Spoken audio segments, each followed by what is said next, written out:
ہم مدینہ منورہ میں آپ کو خوش آمدید کہتے ہیں۔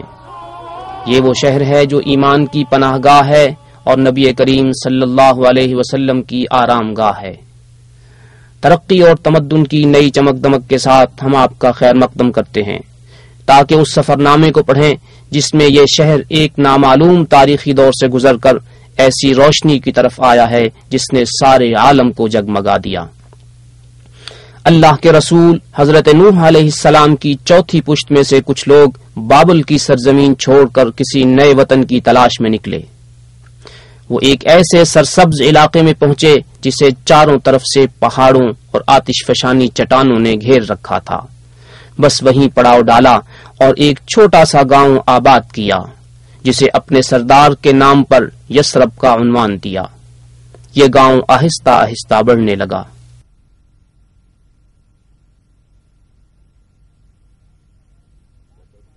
بعض روایات میں ہے کہ ہجرت نبوی سے 2300 سال پہلے قوم عمالیق نے اس میں بسیرا کیا اور ہجرت سے 1200 سال پہلے یہ علاقہ معینی سلطنت کا حصہ رہا۔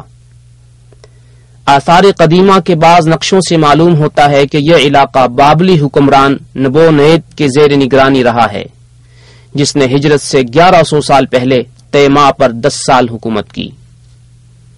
ہجرت سے 500 سال پہلے جب رومیوں نے قوم یہود کو منتشر کیا تو ان میں سے کچھ لوگوں نے یہاں آ کر پناہ لی۔ ہجرت سے 300 سال پہلے یمن کے 2 قبیلے اوس خزرج یہاں آ کر آباد ہو گئے۔ گزشتہ صدیوں میں مختلف لوگ انفرادی اور اجتماعی طور پر یہاں آ کر آباد ہوتے رہے۔ اس ملی جلی آبادی سے ایک ایسا معاشرہ وجود میں آیا جس نے کاشتکاری کے میدان میں خوب ترقی کی۔ مختلف سبزیوں، کھجوروں اور پھلوں کے باغات یثرب میں لہلہانے لگے۔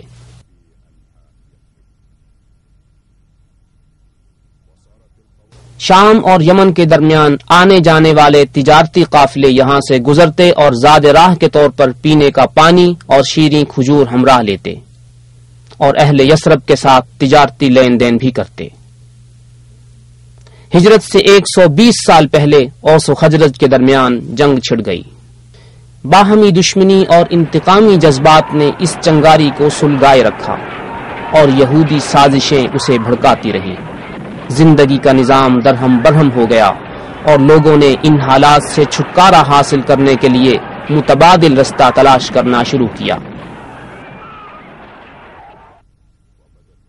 ہجرت سے 3 سال قبل امید کی کرن پھوٹی جب موسم حج کے دوران قبیلہ خزرج کے چند آدمیوں کی ملاقات نبی اکرم صلی اللہ علیہ وسلم سے ہوئی۔ آپ نے انہیں اسلام کی دعوت دی اور قرآنی آیات کی تلاوت فرمائی۔ یہ سن کر وہ آپس میں کہنے لگے، اللہ کی قسم یہ تو وہی نبی معلوم ہوتے ہیں جن کا حوالہ دے کر یہودی ہمیں دھمکاتے رہتے ہیں، کہیں ایسا نہ ہو کہ وہ تم سے پہلے آپ پر ایمان لے آئیں۔ انہوں نے آپ سے عرض کیا کہ ہم اپنی قوم کو باہمی جنگ و جدال کی ایسی حالت میں چھوڑ کر آئے ہیں کہ شاید ہی کسی اور قوم کی یہ کیفیت ہو سکتا ہے کہ آپ کے ذریعے اللہ تعالیٰ ان میں یکجہتی اور صلح کرا دے۔ پھر انہوں نے اسلام قبول کیا اور یثرب لوٹ گئے۔ آئندہ سال خزرج کے 10 اور اوس کے 2 آدمیوں نے آپ صلی اللہ علیہ وسلم سے ملاقات کی، اسلام لائے اور آپ کے ہاتھ پر پہلی بیعت عقبہ کی۔ نبی اکرم صلی اللہ علیہ وسلم نے ان کے ہمراہ حضرت مصعب بن عمیر رضی اللہ عنہ کو بھیجا کہ وہ اہل یثرب کو گھر جا جا کر اسلام کی دعوت دیں۔ ان کے ہاتھ پر بہت سے لوگ ایمان لائے جن میں اوس و خزرج کے بعض سردار بھی تھے۔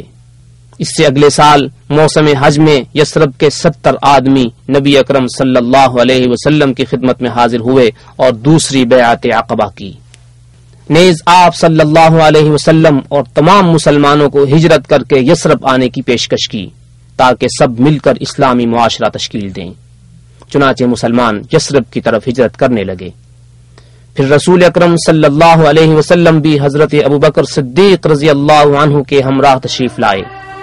یثرب کے افق پر آفتاب رسالت طلوع ہوا اور یثرب کی کایا پلٹ گئی۔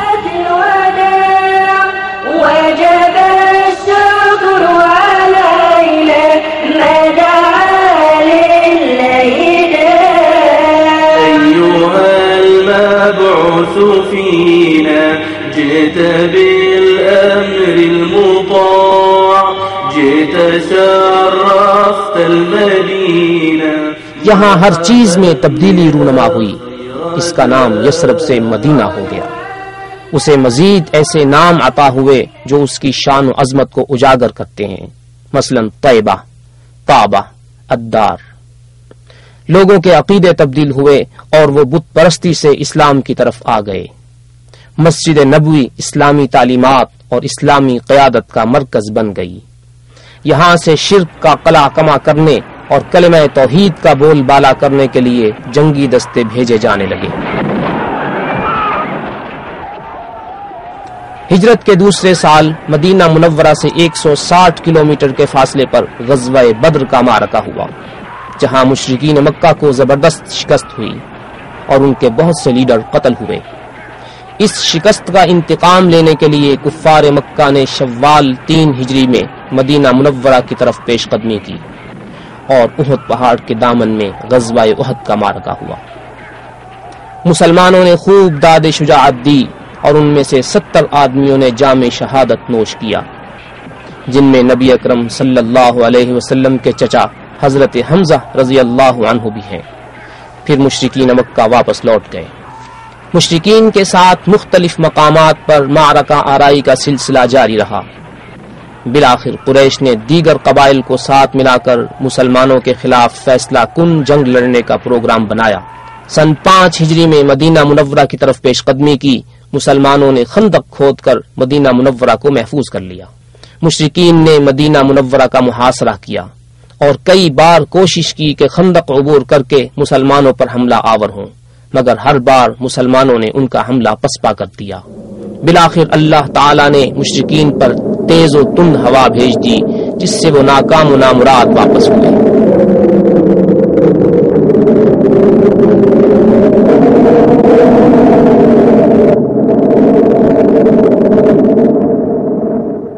نبی اکرم صلی اللہ علیہ وسلم اور آپ کے خلفائے راشدین کے دور میں مدینہ منورہ مسلمانوں کی عظیم سلطنت کا دارالحکومت رہا۔ لوگ آپ صلی اللہ علیہ وسلم اور آپ کے خلفائے راشدین سے ملاقات کا شرف حاصل کرنے کے لیے مدینہ منورہ میں حاضر ہوتے، یہاں پہنچ کر مسجد نبوی میں نماز ادا کرتے اور بارگاہ رسالت میں سلام پیش کرتے۔ جب مسلمانوں کی تعداد بڑھ گئی تو مسجد نبوی کی توسیع کی ضرورت پیش آئی۔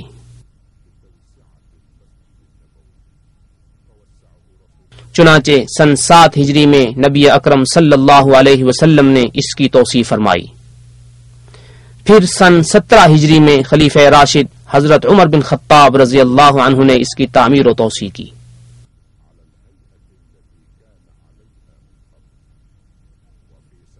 سن 30 ہجری میں حضرت عثمان ابن عفان رضی اللہ عنہ نے منقش پتھروں سے اس مسجد کی تعمیر و توسیع کی۔ مسجد نبوی ہی وہ مرکز تھی جہاں سے اسلام کی دعوت اور جہاد کے قافلے روانہ ہوتے رہے اور تمام جزیرہ عرب، شام، عراق، مصر اور شمالی افریقہ تک دین اسلام کا بول بالا ہو گیا۔ عمومی خلافت میں دارالحکومت دمشق منتقل ہو گیا، جس سے حکومتی زندگی کی رونق اور سیاسی ہنگامہ بھی وہیں منتقل ہو گیا۔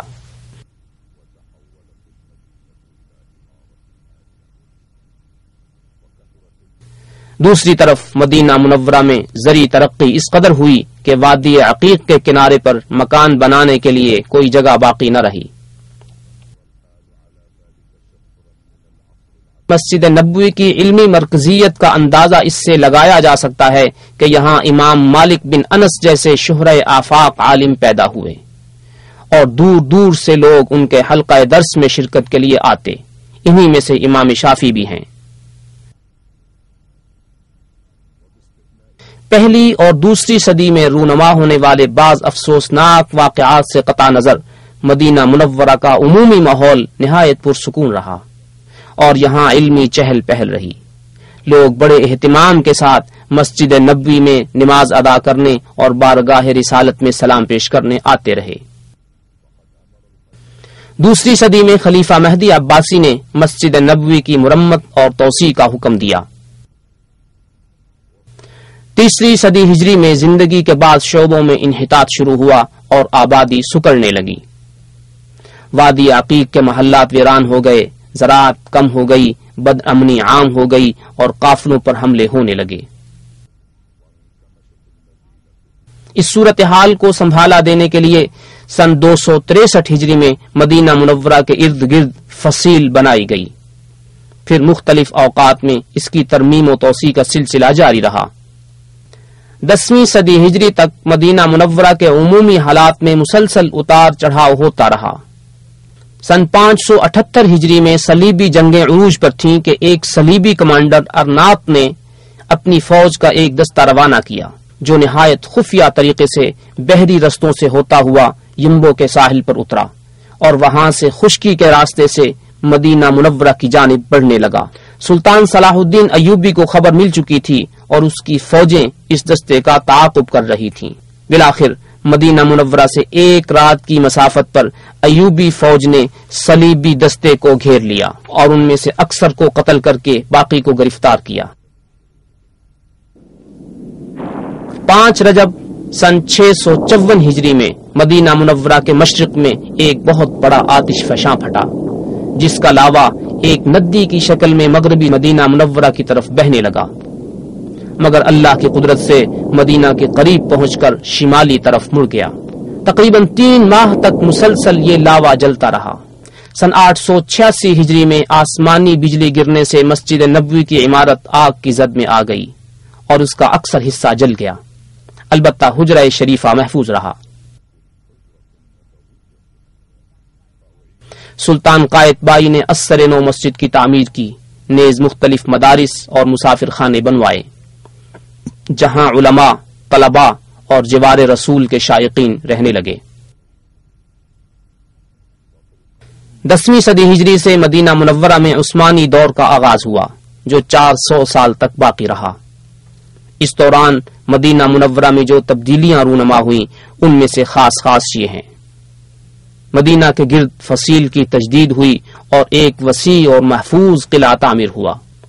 بدامنی کی روک تھام کے لیے ایک فوجی دستہ متعین کیا گیا جس سے امن و امان کی صورتحال بہتر ہوئی، مگر کچھ عرصہ بعد فوجی قیادت میں اقتدار کی رسا کشی ہونے لگی، انتظامی ادارے کمزور ہو گئے، بد امنی پھیلنے لگی اور قافلوں پر حملوں کا سلسلہ پھر زور پکڑ گیا۔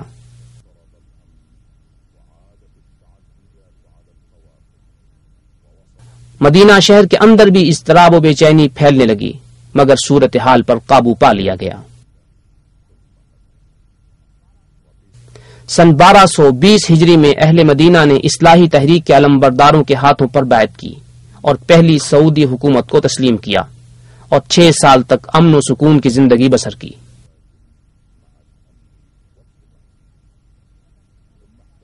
مگر محمد علی پاشا کے بیٹے توسون پاشا نے مدینہ منورہ پر دوبارہ قبضہ کر کے اسے حکومت عثمانیہ میں ضم کر لیا۔ سن 1265 ہجری میں مسجد نبوی کی تعمیر و توسیع کا کام شروع ہوا جو 12 سال تک جاری رہا اور مسجد نبوی کی حسین و جمیل عمارت مکمل ہوئی۔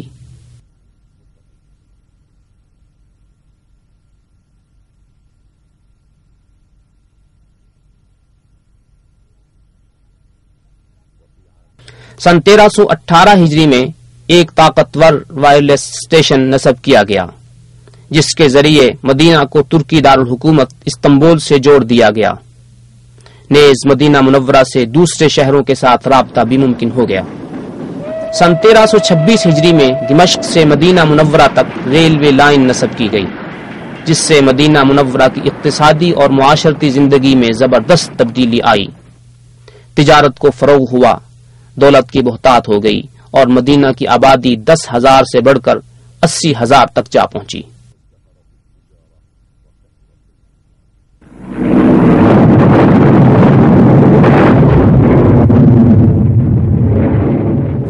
سن 1334 ہجری میں مدینہ منورہ میں ایک پراشوب دور کا آغاز ہوا۔ یہ پہلی جنگ عظیم کا زمانہ ہے۔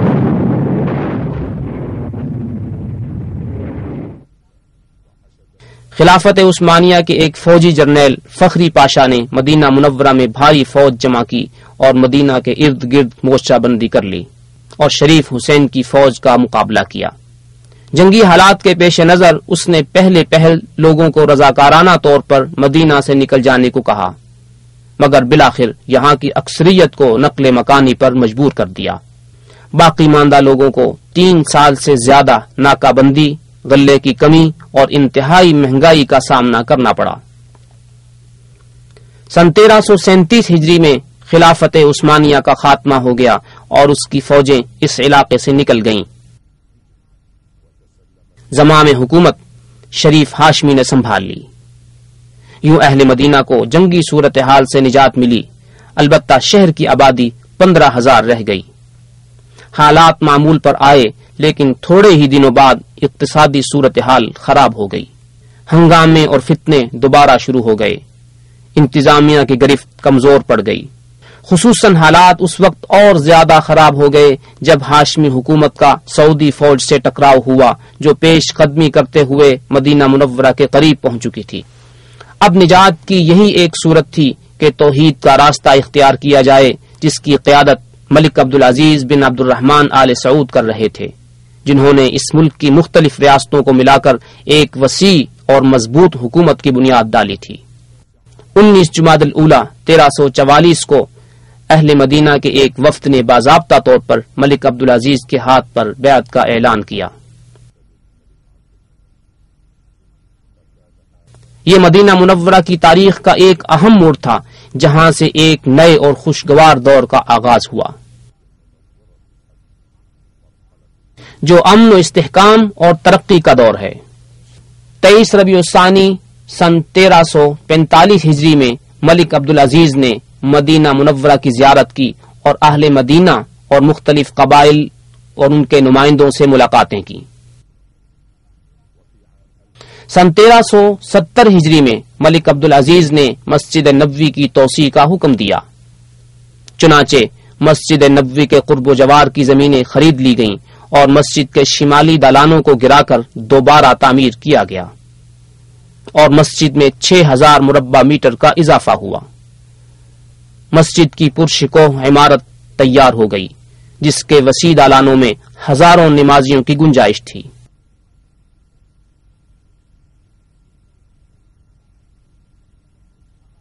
مختلف شہروں کی آبادی پھیل گئی اور ان کا رقبہ کئی گنا زیادہ ہو گیا۔ الغرض مختلف شعبہائے زندگی، تہذیب، تمدن، ثقافت و اقتصاد میں ترقی کا عمل جاری رہا۔ سن 1381 ہجری میں جامعہ اسلامیہ کا افتتاح ہوا، جہاں مختلف ممالک کے طلباء کو اسلامی علوم و معارف حاصل کرنے کا موقع ملا۔ اس طرح ملک عبدالعزیز یونیورسٹی، امام محمد بن سعود اسلامی یونیورسٹی اور ان سے منسلک متعدد شاخیں اور کالج قائم ہوئے۔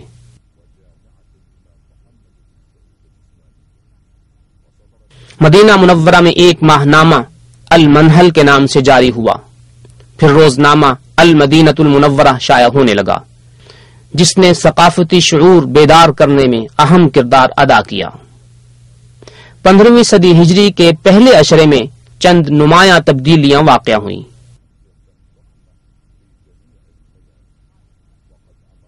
خادم حرمین شریفین ملک فہد بن عبدالعزیز نے مدینہ منورہ کی تعمیر و ترقی کے لیے ایک وزارتی کمیٹی تشکیل دی۔ اس اقدام کی وجہ سے تعمیراتی میدان میں ترقی ہوتی چلی گئی۔ حرم نبوی کی تعمیر و توسیع ہوئی اور مرکزی علاقے کی تنظیم نو جیسے بڑے بڑے پروگرام شروع ہوئے۔ 15 صفر سن 1405 ہجری میں خادم حرمین شریفین ملک فہد بن عبدالعزیز نے مسجد نبوی کی تعمیر و توسیع کا سنگ بنیاد رکھا اور اس عظیم الشان تعمیراتی منصوبے کا آغاز ہوا۔ مسجد نبوی کے ارد گرد قریبی علاقے خرید لیے گئے اور ان کے مالکان کو دریا دلی کے ساتھ معاوضہ دیا گیا۔ پھر ایک طویل کارروائی کے ذریعے تمام مکانات گرائے گئے، گہری بنیادیں کھودی گئیں، بھاری کرین نصب کیے گئے اور عمارت کی تعمیر شروع ہو گئی۔ باجماعت نماز میں کسی خلل اندازی کے بغیر مسجد نبوی کا تعمیراتی پروگرام 9 سال تک جاری رہا۔ مدینہ منورہ کے امیر شہزادہ عبد المجید بن عبدالعزیز کی نگرانی کے سبب یہ عظیم منصوبہ اپنے اعلی معیار کے مطابق بہت جلد مکمل ہوا۔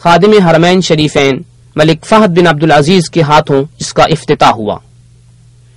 اس توسیع کی وجہ سے مسجد نبوی میں 82,000 مربع میٹر کا اضافہ ہوا اور مسجد نبوی کی چھت کو ایسے انداز سے تیار کیا گیا کہ اس پر ہزاروں لوگ نماز ادا کر سکتے ہیں۔ بیرونی صحن کے نیچے گاڑیوں کے لیے پارکنگ بنائی گئی ہے جس میں 5,000 گاڑیاں کھڑی ہو سکتی ہیں۔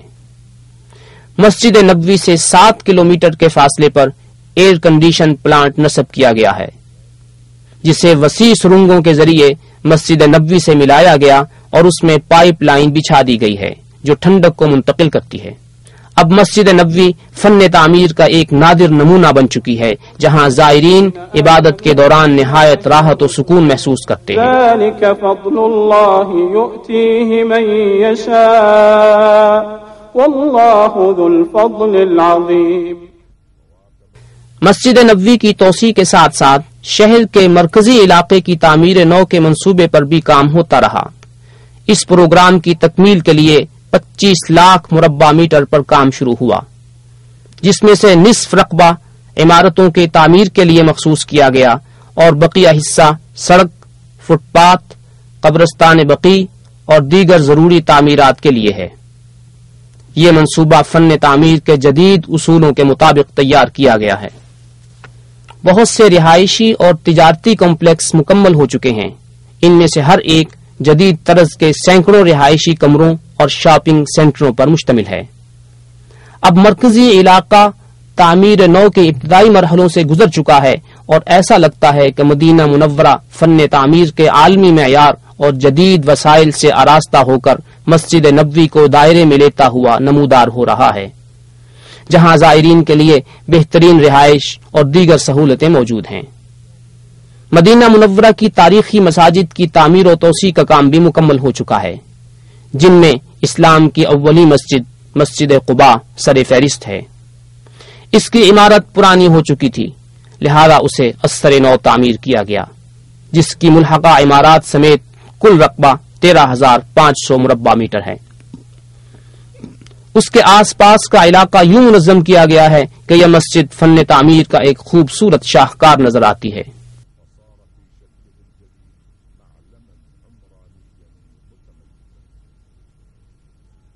مسجد أسس على التقوى من أول يوم أحق أن تقوم فيه رجال يحبون أن يتطهروا والله يحب المطهرين۔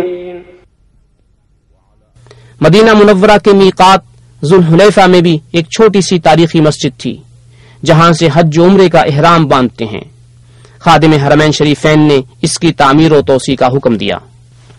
یہ مسجد اس انداز سے تعمیر کی گئی ہے کہ اس کے ارد گرد احرام باندھنے کے علاوہ دیگر ضروری سہولتیں موجود ہیں۔ یہ منصوبہ 90,000 مربع میٹر پر مکمل ہوا۔ اس مسجد میں 5,000 نمازیوں کی گنجائش ہے۔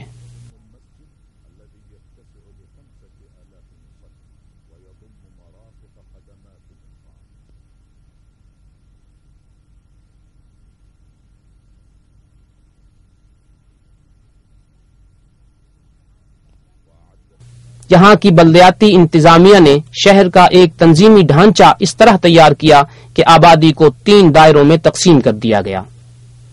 تمام محلوں میں باغیچے لگوائے تاکہ مدینہ ایک چمنزار بن جائے جس کی رانائی اس کی عظمت کی آئینہ دار ہو اور ان ایمانی اقدار کی عکاس ہو جو ہمیشہ سے اس کا ترہ امتیاز رہا ہے۔ نیز یہاں کے مکین اور زائرین ایمانی حلاوت اور روحانی سکون محسوس کریں اور پرسکون قیام سے بہرہ مند ہوں۔ اسی ترقی کی ایک یادگار جس پر تاریخی اور ایمانی چھاپ ہے وہ شافعت کمپلیکس ہے جو دنیا میں قرآن کریم کی خدمت و طباعت کا سب سے بڑا مرکز ہے۔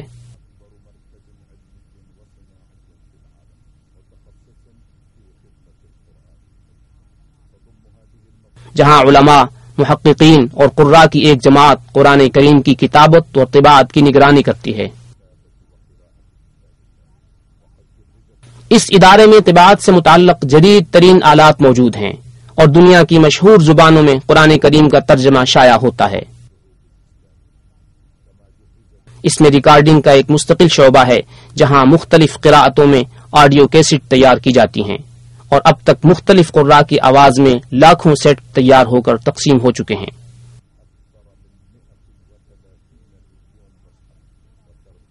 یہاں اب تک 14 کروڑ سے زیادہ قرآن کریم اور اس کے مختلف ترجمے چھپ چکے ہیں۔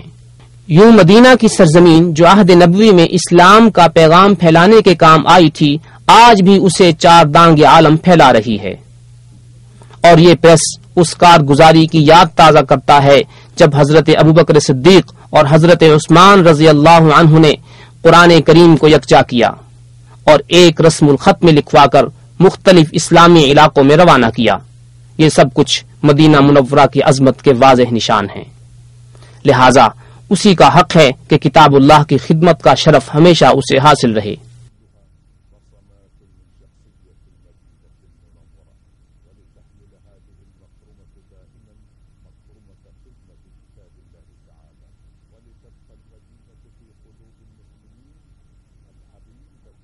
مدینہ منورہ ہر مسلمان کو دل و جان سے پیارا اور عزیز رہے گا، کیونکہ اللہ کے رسول صلی اللہ علیہ وسلم کی یہ دعا قبول ہو چکی ہے، اللہم حبب الینا المدینۃ کحبنا مکۃ او اشد حبا۔ اے اللہ ہمارے دل میں مدینہ منورہ کو مکہ مکرمہ جیسا محبوب بنا دے، بلکہ اس سے بھی زیادہ۔ وآخر دعوانا ان الحمد للہ رب العالمین۔